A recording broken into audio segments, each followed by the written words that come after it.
Forgiving yourself.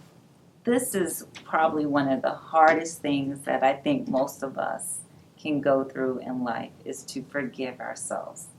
I know I was challenged on forgiving myself with some of the things that I've done in my life. Miyume, Definitely. you too? Definitely. I think this is something that everyone at some point in their life ends up having to face. Forgiving yourself, whether it's you call your sister a name or you let your emotions get the best of you and maybe acted in a way that wasn't appropriate. Or maybe you were in an unfortunate situation that you had no control over, and there's some, forgiving yourself that needs to be done in order to heal. Because sometimes things happen to us that aren't our fault, and we hold some, resentment towards ourselves. And so it's definitely something that I think many people at one point or another, if not everybody, at one point or another experiences. And so today what we want to talk about is, if you are one of those individuals where you feel like you have not forgiven yourself for something, whether it be in the past, whether it be currently going on, we want to give you just a little tidbit of some things that you can do that may help you move past this process of forgiving yourself. Make sense? Yes, definitely. Sense? So the first thing we want to say is acknowledge your feeling, and recognize that it's there. The whole get over it, you shouldn't feel that way, it doesn't make sense. When you're feeling that feeling, is very true. It's very valid. And so identify what you're feeling, acknowledge the feeling, and resonate with it. Absolutely. I totally agree. The second one is remembering your morals and values, right? Mm-hmm. Remembering your morals and values. Don't forget that. They make you who you are. And remembering them how they are now at this specific time. Because if this is something you're having a hard time forgiving yourself for, that happened maybe 10 years ago, 5 months ago, and you're still struggling to forgive yourself, your morals and value system at this moment may be very different than it was yesterday or last week or last year or 5 years ago. So remember what you're standing for now, and don't punish yourself and continue to punish yourself for a value system that you didn't have at that time. I think all of us are doing the best that we can with what we have at any given moment, and remembering that is really, really important. You can't be mad at yourself with something that you didn't know.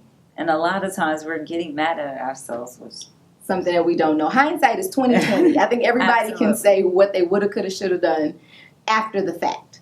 The fact of the matter is, at any moment in time, you only have the tips and tools you have at that moment in time. And being aware of that and accepting that. You don't know what you don't know. And you only have the skills that you have at the time. Okay? So remember that. Have some empathy for yourself. Yes. The third one is, don't allow your past to dictate your future. Right? Yes. We get stuck in our past.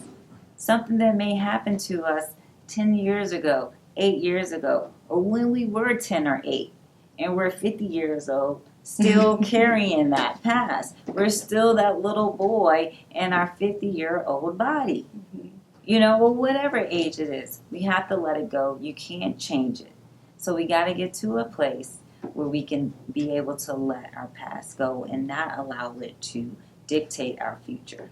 And to add on to what Tasha's speaking of is the fact that, if you're harboring resentment, if you're harboring anger, if you're harboring sadness, and all of your actions, your whole perception of life is because that is in the driver's seat, that is in the forefront, then your quality of life will not be what it could be. And so when she says, let the past be the past and don't let it dictate your future, it's basically, like we mentioned, acknowledge the feeling, identify what happened, accept your moral and value system is different now than it was before, and don't allow the old decisions you made to dictate your future decisions. Very good point. Very, very good point. Let it go, people. And I want to reiterate, to bring us to our next point, I want to reiterate the not punishing yourself. We are our worst critics at times. Stop punishing yourself now for something that happened before when you didn't have the tools that you needed at the time. We have to stop doing that. And last thing, if it's a situation where you've done something that you know was wrong, we have to accept the reality as it is, and you forgive yourself, and the way you do that is by making changing your behaviors, whatever it was. If you were stealing, if you were lying, change your behaviors.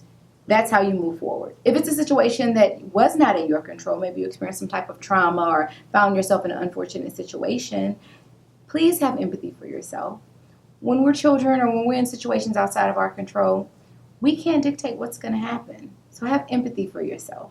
And that's the only way to move towards the process of forgiving. Forgive yourself. It's part of your healing, and you deserve healing. So forgive yourself so you can start the process of your healing.